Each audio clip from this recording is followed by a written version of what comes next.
Did you know that over 70% of people feel that wellness is a luxury and not a lifestyle? Today's guest, Sharon Vendle, is on a mission to change that specific perception. Sharon is the founder of Serenity Wellness Spa, and she really is a beacon for wellness that goes far beyond just treatments and into a whole new approach to living just a simply healthier life. With 15 years in the wellness industry and a lifelong passion for making wellness accessible, Sharon's story is one of resilience, transformation, and dedication. Welcome to the Wickedly Branded podcast. I'm your host, Beverly Cornell. I'm the founder and fairy godmother here at Wickedly Branded. And today I'm excited to introduce Sharon. She's really here to talk about her wellness journey and how she helps people embrace wellness as a lifestyle and not just something that you just have as an add-on, which I think is an important differentiation for most people. Sharon, I'm really excited to have you here. I am a fan of wellness. I have recently lost 40 pounds. Talk a little bit about how you got started and how you ended up here and why this concept of wellness is not a luxury, but something that really should be part of your life. So I embarked on an entrepreneur journey after working corporate world for almost 20 years. I was one of those who worked hard, passionate, but got burned out because I didn't incorporate enough wellness into my lifestyle until the last maybe 4 or 5 years. When I was traveling a lot for work, I started getting regular massages, and I noticed what a difference massage makes, not only physically, but mentally. It's your time to disconnect, just relax, and just enjoy the experience, be in that present moment. And if we can do that throughout our day, even just by taking walks or taking a yoga class, that's a way to incorporate wellness into your lifestyle that does not have to cost a lot. We specialize at the Wellness Spa in treatments. Some people will come in every month, some people every 2 weeks. It depends on where they can fit it in, but it's all up to everybody to prioritize. I had to prioritize. I made time to go get a massage. Now I make time to get massage and facials because as we get older, we're fighting against that clock. And so now I've been doing regular facials for probably the last 10 years. It really is accessible for everyone. It's just how you frame it in your mind and what you consider wellness. For some people, it's having coffee with their friend. I have my massages intentionally on Monday mornings so that my week starts with this incredible investment in myself. Time to just, I guess, prepare myself for the week just so that I have a really good week. I used to do it on Fridays or Saturdays, and now I actually really enjoy my Monday morning. I had an injury in 2013, a hip injury where I had to have major surgery. And it's really the only thing that helps my stiff back, and my IT band is a mess. So I love my massage therapist. She's amazing and works miracles for sure. So it sounds from the application that you put in for the podcast that you went through a pretty big transformation after a divorce that really helped shape where you are today. About that journey and how it led to here. I think, of course, that happened when I was in my late 30s. And I realized I always wanted to be an entrepreneur. That's been an aspiration because my parents were entrepreneurs and my grandparents were entrepreneurs. Wow. And so it's like you have that in the back of your mind, but trying to figure out what it is you really want to do, what you're passionate about, doesn't always come early in life. Sometimes you follow the path you're on, going to college, getting a degree, working through college, staying in that field after college. And that's what I did. But something about getting a divorce, and I'm fortunate, it was on very amicable terms, still friends. So there was nothing bitter about it. But coming away from it, I just felt like I am free to live the life that I want, like to do anything I want. And so within about 4 years, I had figured out what it was. I went back to school for a massage. I actually just did it out of interest because getting massage regularly while working made me think there is something to massage and this whole wellness and self-care. And so I started going to school part-time. I enjoyed the whole program. I completed the whole program, got my license. In the process, my instructor had said, you really do have a healing touch and you love skincare. You've worked in skincare. Why not consider esthetician school? But to do that, it is a full-time process, 5 days a week, 8 hours a day. It's not something you can do part-time. So at that point, I had to make the decision, do I quit my job and go back to school to get another certification? And I decided I'm not getting any younger. why not give it a try? If it doesn't work out in 3 years, I can always go back to doing what I was doing. And that process of being on my own, it was very liberating, empowering, and also just a time to really figure out what it is that you really want in life, and taking that time to reflect and see how I got there and where I want to go. And honor it, for sure. Oh, in the early days of the spa, was it easy? What was the most challenging thing? And then how did you navigate through it? So the most challenging thing is I started off in a partnership. I thought it would be wonderful to do a partnership because there's somebody in it with you, and someone you can rely on, someone you can bounce ideas off, but also someone to really, it does mitigate some expense and the initial startup by having a partner, if you both can contribute financially to it. And so initially it seemed like the right decision.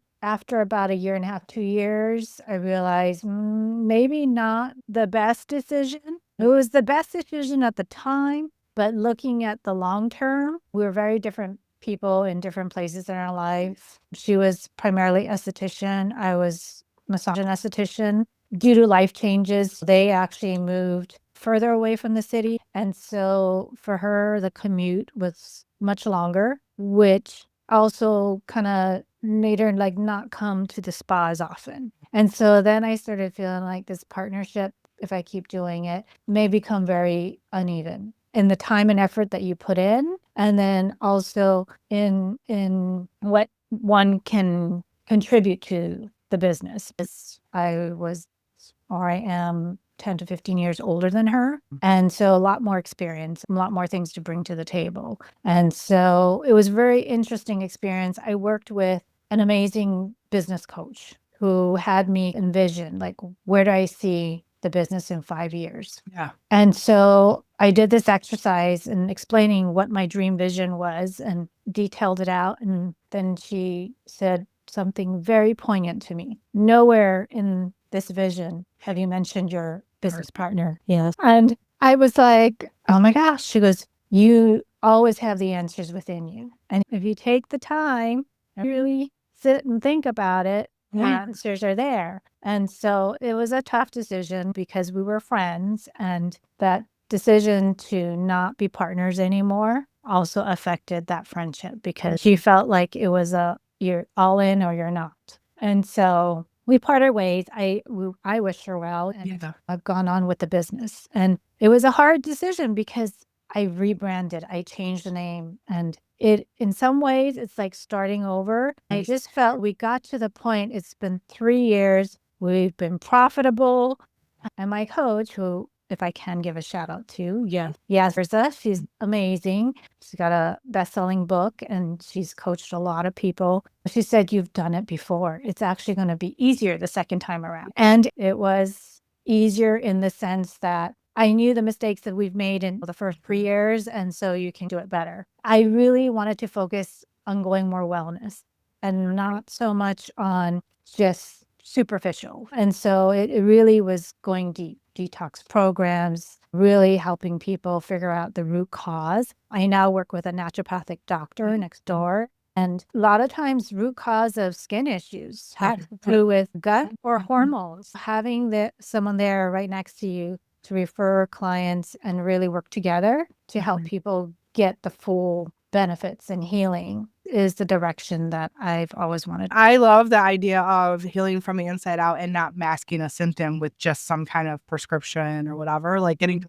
it. When I had an injury in 2013 with my hip, they kept wanting to give me pain meds, and I kept saying, no, you need to fix the problem. I do believe that there are modalities out there that are amazing that maybe aren't traditional medicine. All that should be explored and be an option for people. I don't always do myself good with my own world because it's hard when you're busy and you're a mom and you're running a business, and my husband is active duty Army, so he deploys. So I'm single parenting sometimes. Taking a lot to give yourself that kind of time and energy with good food. I do grow my own food. I do believe, but I also am not the best because there's many times we're hitting the fast food on the way to practice. It's hard to do it all the time, but I do when I can. I do put the better things in my body as much as possible. The things that I saw, and a question I always ask, because there's always a challenge, but what is always the thing that makes you feel the most natural and joyful about your work too? What's the thing you love the most? I think the thing I love the most is when you get client feedback, like the positive feedback that you've helped them, whether it's physically from aches and pains or mobility, or whether it's skin, especially clients who have acne. That can really affect self-esteem. But then there's also the other side of it, aging. That affects self-esteem. Helping someone feel comfortable in the fact that it's okay to age gracefully. Yeah. I don't do Botox fillers, any of that, but it's totally fine. Each their own. If that's what's going to make you feel the most amazing person, it is the client feedback. It is knowing that what you're doing is making a difference. I think women so often their work is about making that impact. Like we live to help others. We have a very nurturing sense of the world, and we're caretakers, and we love that idea of helping others as much as possible in our business choices. It's not uncommon to say that. That is the joy of it. Now, if I got this right, I know you have a retail background, but do you have a marketing background? So my education was marketing, bachelor's degree in marketing and entrepreneurship. Started the master's program in industrial organizational human resource. So always around people and service.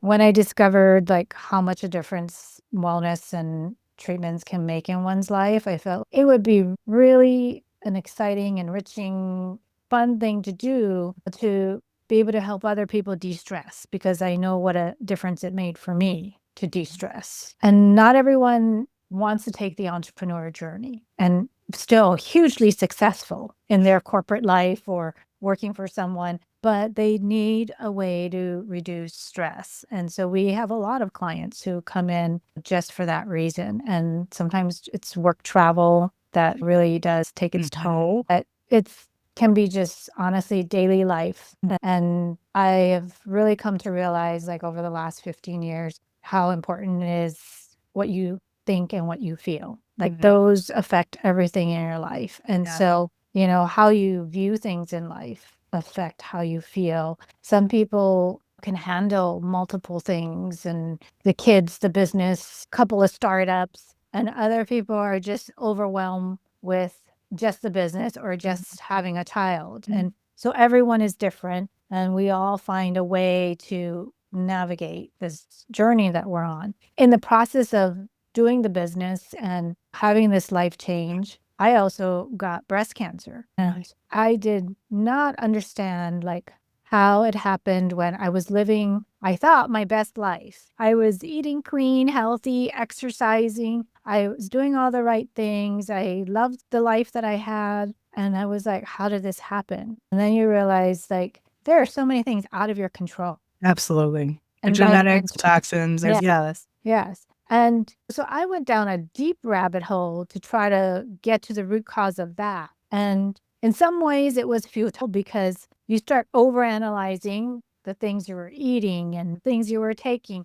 But because I've had symptoms of eczema for basically almost 15 years, I just kept looking further and further into what could be the root cause, because I didn't understand like how I grew up not having it, and all of a sudden it just happened. And at first I thought it was the work and the business and the stress, but it ebbs and flows, and it does not always ebb and flow with stress. And it's interesting because after 15 years and then working with my naturopathic doctor, and it may have come down to something as simple as mycotoxin mold exposure. Oh, jeez. Like my apartment had not necessarily any visible signs of it until we had a water leak. And when we had the water leak and they opened up the walls, they realized there was all black mold in the wall. I just left my apartment and counted on everything to be fixed properly. And then you realize it may not have happened because symptoms did not necessarily go away. And in the process, I moved out of my apartment just to test it out to see if symptoms would go away.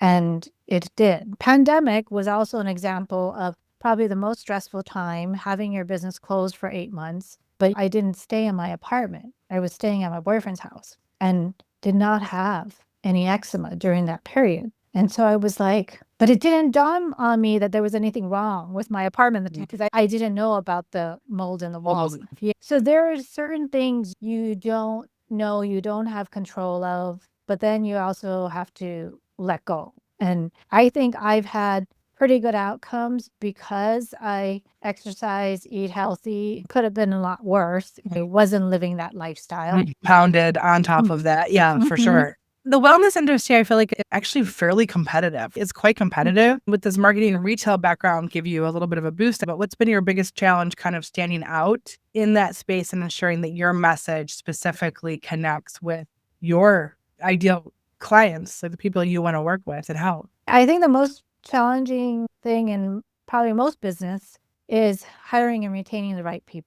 Staffing. Yeah. And the best people, because that is what drives the business. That is what retains the clients. And when we went through pandemic, a lot of our team dispersed. Either they decided they couldn't stay in San Francisco, or some people change industries because it was shut down for too long. 8 months of not being able to do your work was really tough. And so we had to start pretty much almost brand new team and rebuild that team. And in that process, I realized it's like starting a business again. And we decided to expand a couple of years ago. And when you expand, it's like starting a business again. You're really good at this now, though, right? But it's, do we really love putting ourselves through it again? I'm now 55 and I don't feel like I want to keep starting another one and another one, because people do ask you, like, since you've been successful, don't you want to have a second location, a third location? I'm like, no, because there's something to be said for being happy with exactly what you have and the life you have and appreciating what is, because sometimes the growth brings on more stress and it requires so much more from you that unless you have a really excellent team that wants to grow in that direction too, it is tough. I'm reading a book right now, and one of the chapters is about what I call the vanishing finish line. That women are notorious for setting goals and then moving the goalpost before they've even achieved the goal. Oh, I'm close. Now I'm going to do this other thing. Oh, I've got this successful business. Now I'm going to take a second location, or never actually fully stops. And creating goals that have containers. Not that I limit people, but I want people to understand that like sometimes you don't need to have $1 million business. And that seems like a number you need to reach. But for most women, that's not the life-changing thing. Might only be a $300,000 business. That's a life enough. It wasn't enough for you. Like you've arrived to be successful. You don't have to hustle. Just be satisfied. And what does that feel like? So the vanishing finish line is actually something that I talk about that I think so many women struggle with, because this is the first time. You said your parents were entrepreneurs and your grandparents were entrepreneurs, but this is the first time where women are really entrepreneurs on our own.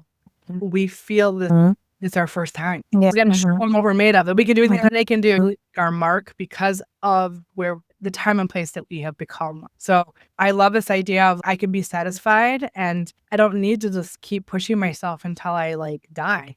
So 2025 was a year that the business became a 7-figure business. But the irony of it all is I didn't make more profit. Oh, yeah. I put so much into the business to grow it, to make it better, that it's like the revenue was up, but the profit didn't reflect the same increase. Interesting. And so that's where towards the end of the year, I really had to step back and say, is it worth it? And why am I doing this? I'm in the process of some change and transitioning some things to make it a better business financially, because there's been points along the way where I thought maybe I should just sell it, because I have been getting approached. There are companies that want to sell it and they want to just turn it into something that they know is going to be a financial profit maker for them.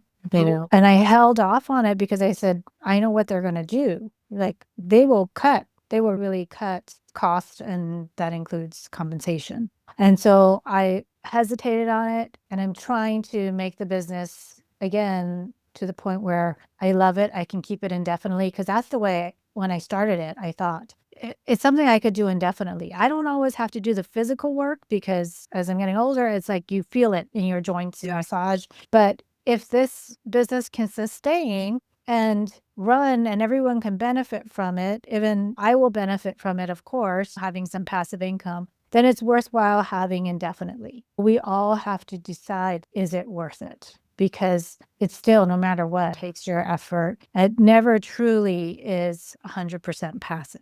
Absolutely. Yeah, Yeah. you still have to give it some love. 'Cause no one's going to treat your business the way you treat your business. Your operational manager or whatever isn't going to look at it the same way you do in some way. Yeah. I do have a wand, and I always ask everybody on the show if there's one marketing or branding question that's just been burning for you lately, if maybe I can help you with it. Anything you've been struggling with or questioning or wondering about for your business that I might be able to give you some insights on? The biggest struggle, I think, is everyone saying that social media is so important to the business. I think for a year and a half, I've been working on social with a social media manager, and I told her it hasn't translated into actual clients that we can see, so dollar-wise, but I'm willing to give it the time that it needs because it doesn't happen overnight. But really, how important is social media for a business? Oh, you do have to have a presence, and you do need to be where your people are. So if your people are professionals, maybe you need to be on LinkedIn versus maybe it's the wrong channel. You can do 3 to 4 posts, but the thing that I see the most, the mistake I see most companies make is they're doing what everybody else is doing. They're contributing to the noise. They're not really being individuals, and maybe like you're not showing up enough there because that passion comes from you. So you being more visible is more of a connection. And then really leaning in more into the stories of your customers, really featuring those testimonials, those case studies of people who have had a complete, maybe their eczema's under control now, or the acne, or their mobility is so much better. Like really leaning into them to tell your story versus just throw a picture of a serene room ready for a massage. That's great. The story side of it from you and the story side from the customer is the missing piece when they're not doing very well. So I do think it's required, but it doesn't have, you don't have to be everywhere. A little bit of a presence is fine. Picking a channel and going hard and all in, your ideal customer is at. So if they're all professionals, it might be this place. It might not be Instagram or TikTok or Facebook. Go in and learn that tool, nothing else. But a year and a half is a long time. Seeing results, some results and some engagement that you buy now. The analytics show like definite results. Good. Engagement is up, followers are up. And so the analytics all have improved. And honestly, it looks great. She's doing a good job on the aesthetics. Everything looks great. Good. I know everyone's saying I need to be on it more. That was my hesitation because I said I didn't want the business to be about me. I wanted it to be about the people in the business. Of course, you can even feature more of your team. I feature my team and I have them do videos and have them talk about their favorite services, the reason why they do what they do. Like I want them to talk about that. You still need to be visible about the passion behind the business, the story behind the business, why the business matters. Okay. You do need to show up a little bit. I hear you so loud because that was me 2 years ago. The work should speak for itself. I don't want to be the front because I have a whole team of people. I'm not the one doing everything. It's still my vision and my dream, and it's my passion and my purpose. And that needs to be reflected in the work that I do. And since I've shown up more, it's changed everything.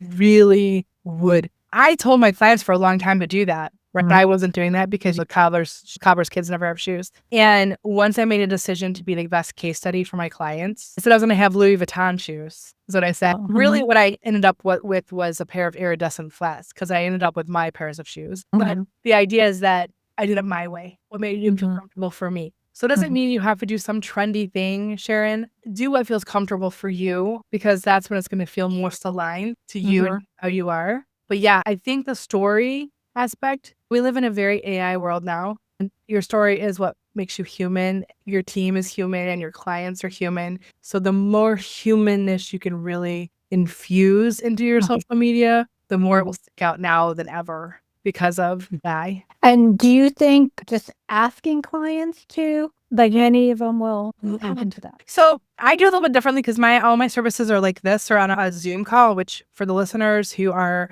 thinking about how to incorporate testimonials, I actually do have a whole episode on testimonials, but here is an idea for you. So after every service I give, I ask a few questions about, hey, how was it? What was it like? And then after I say, it was amazing, it was awesome, like whatever, I usually am recording anyway. I'll just say, can I use that as a video? And they're like, yeah, it's really natural. There are services like Vouch, which is great. One of our clients uses it. The naturopath that we work with who uses it. They send a link. We put in some questions and we send a link to them, answer the questions, and we can edit it and put it together. That's really well for them. It's not just, oh, it was a good job. Like, what was her symptoms? What did Dr. Jill say to do? And then what has been some of the results that you've seen? We really want to see that transformation. The same thing with humans as well, and really try to get that transfer. Not everyone will share. Everyone should be given the opportunity to. Yeah.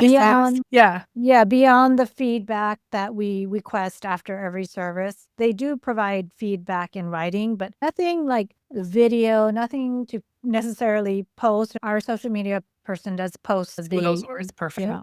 But actually having someone talk camera. And they don't have to be perfect or super polished. It just needs to be real. I think when it looks a little bit less polished, it feels more authentic anyway. They're just people press record from their kitchen table or from their sofa, and they look very real.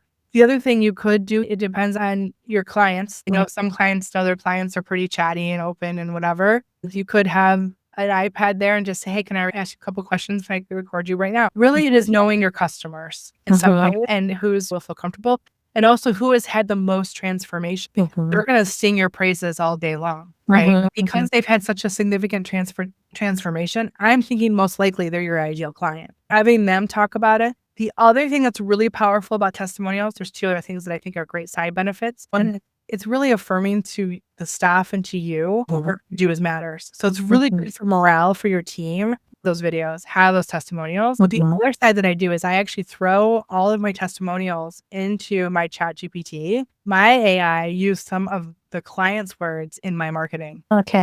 Headlines as my, my hooks on my social media, things like that. So that might be something that's really powerful too for her to create a Google Doc, put all those testimonials in there, and then have it help her with some of the messaging for social. Your clients speak like your other clients, like potential clients. But using their words and not some professional way of like, this treatment's going to get I'm saying. Yeah, it'll connect and resonate better. Absolutely 100% will connect better when it's in words. So AI is great for analyzing it, picking the best bits and helping you sift through all that. Those really powerful things, those sayings, those phrases that can really hook people, and speak to their pain points, speak to what their ultimate desire is. So whether it's the stress-free or I finally feel like I can breathe or whatever, I'm confident about my appearance, whatever the result is, the transformation is, it could be very powerful. So my biggest tip is to put as much humanness and story in it's social media, not flat media. So the humanness and the stories as much as possible to connect. And then also, I don't know what your call to actions are. Always ask for the next best step. So make sure you don't want to leave the person guessing. They need to know what they need to do next to get that result, whatever that is. It's a book a session, presentation, whatever that is for your business. You need to be really clear about how to work with you. A lot of entrepreneurs and social media managers that are not as experienced don't always ask for the sale either. Like the next whatever. And I think you need to be really clear about your goals. So impressions and likes and follows are great. A lot of those are vanity metrics. They're real metrics. Let's say one of the goals is organic social visits, for example, on your Google Analytics needs to be increasing by 20% a month or whatever seems doable for. And I would track your social media manager. What is a good number here?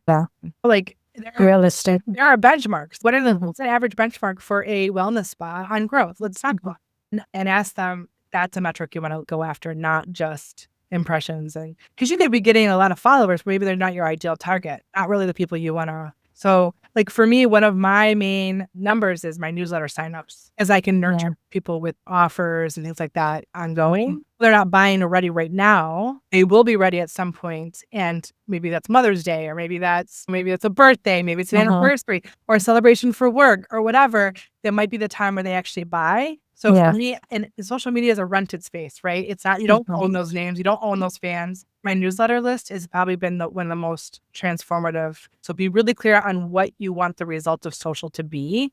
It's a brand awareness thing. Absolutely. Yeah. It also should speak to other parts of your funnel and not just the awareness side of things, for sure. Yeah, I feel like it's all about quality.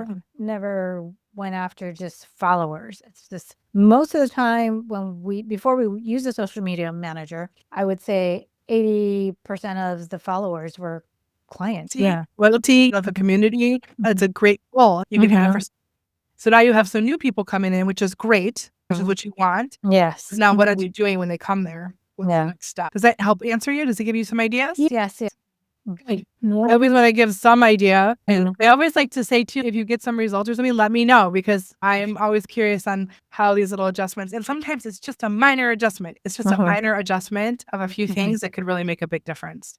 Rather you show up 3 or 4 times a week, really strong on the best platform, a post every day, twice a day. No, like really good quality, really good stories, really strong human, and then those CTAs, the goals and CTAs that will show that this is working or not working. And then a lot of times, one other tip, a lot of times social media managers, I see this, is I think they have to create brand new content all the time. There is content that works. You should repurpose that content. If you have a lot of engagement on a post, repost it. And going to remember that they're not. Yeah. Go back over the last year, what's really worked, and do more of that. Don't reinvent the wheel.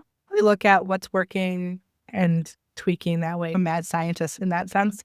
Change a picture. You can just do some testing, because like sometimes one color really performs. All of a sudden you'll see like a pattern. Like when we use this color, people engage. Like really minor, especially a good time to do an audit and to see what's working and then do more of that. Yeah.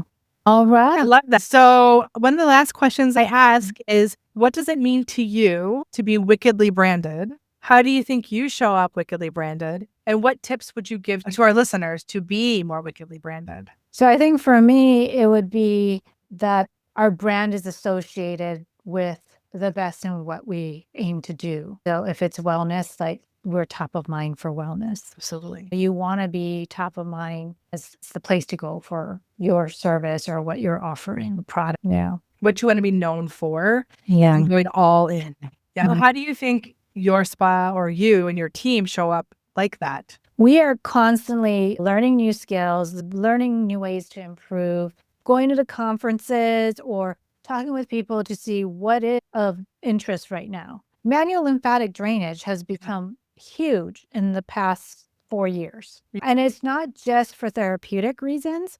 It is also a post-surgical. And I myself, having had mastectomy, did have manual lymphatic drainage afterwards. And it does make a difference in the healing process and reducing swelling.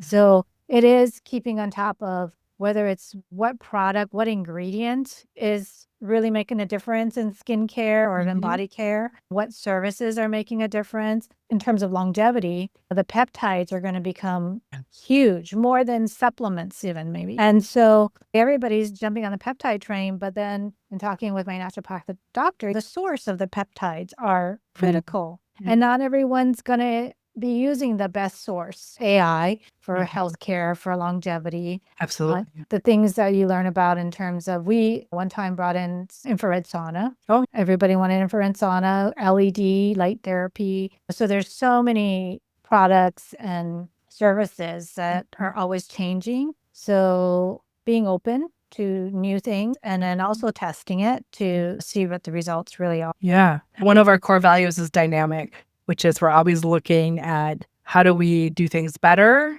Tools are better. How do we optimize better? We're always looking at the ways. We don't necessarily say jump on a trend, but we always say look and see what's the most beneficial. Is that something that's going to good for the client, or is it just like a flash in the pan? So navigating that and trying to learn that as well. So dynamic is definitely one of the core values of Wickedly Branded, for sure. Do you have a tip for the listeners to be more wickedly branded? I think the best tip is taking time for yourself to figure out what it is most important to you and then going all in on that, personally or professionally. We have to take the time to figure that out, because sometimes what we think is important is not really what's important. Like me going after that 7-figure goal. It was just a number. But really at the root of it, for us, it's making a difference in people's lives. And if we can do that, then we're happy. We've achieved. And you've even said too, it's a number, but if you're not profitable, who cares? That number means nothing. Or profitable enough to make it worthwhile, because it has to be something that's really worthwhile. Unless you just have all the money in the world and you can just do things just because you love it, which, yes, we all want to be there. Like, I would love to just work with the SPCA or animals and just volunteer. And I have done volunteer work throughout this process because I always feel like if you can give back, like, it's good to do it as you're going on the journey instead of when you've reached a certain point, because you may never reach that certain point. The vanishing finish line. Yep. Vanishing finish line. Okay, Sharon, where can people find you, your website? Where do you hang out the most on social? So website is serenitysf.com. Social is serenitysf.ig. So we're mainly on Instagram. Do you have any special offers if we go to San Francisco? Is there something that we should definitely check out at the spa? Definitely the latest treatment is Petermere's illegal therapy detox wrap. So it's a wrap, but also it has manual lymphatic drainage. And it's been a very popular treatment, especially after the holidays. Yeah, I need some for here. I'm really working on that. You can do manual lymphatic. I do. Yep. That's a recent thing that I've been doing. Like I open up my here and then I start to do some of it. Right. And even like my legs and stuff like that, I do a lot more exercises based on some drainage even in your legs and things like that. Yeah, but I want to just get rid of that. That's my one thing. But this has been so nice. Thank you so much for joining me today, Sharon. I really appreciate it. Thank you for having me. I really hope that today's episode inspired you in some way, gave you some new ideas, but really I hope it made you think of something you can take action on today, like one little step, putting a story of yourself out there on the internet, or it's thinking about that time you need to take to really get to know who you are so that when you show up as your brand, you are the most aligned. Because here's what I know for sure. Your work matters and the world needs to hear what you have to say. Marketing isn't just about visibility. It's about impact and meaning. It's about connecting with the right people in a way that feels really true to you. So I want you to keep showing up, keep sharing your brilliance, and keep making magic in the world. And hopefully maybe do it a little less stressed out. For real stuck, know that you don't have to do this alone. People like Sharon and myself are here to help you turn your spark into a wildfire. But until next time, I want to dare you to be wickedly branded. Wow, what an incredible conversation we just had. I hope that this episode lit a little bit of a fire under you to finally bring your brand to life in a way that feels true to you. Remember, clarity is the spark, but activation is that fire and flame that keeps your message and your visuals and your strategy aligned, and the confidence that follows. So does that lovely thing called momentum that you've been waiting for. So if today's episode, if you loved it, make sure you are subscribed to the Wickedly Branded Marketing Podcast so you never miss an insight or a conversation. Until next time, dare to be wickedly branded.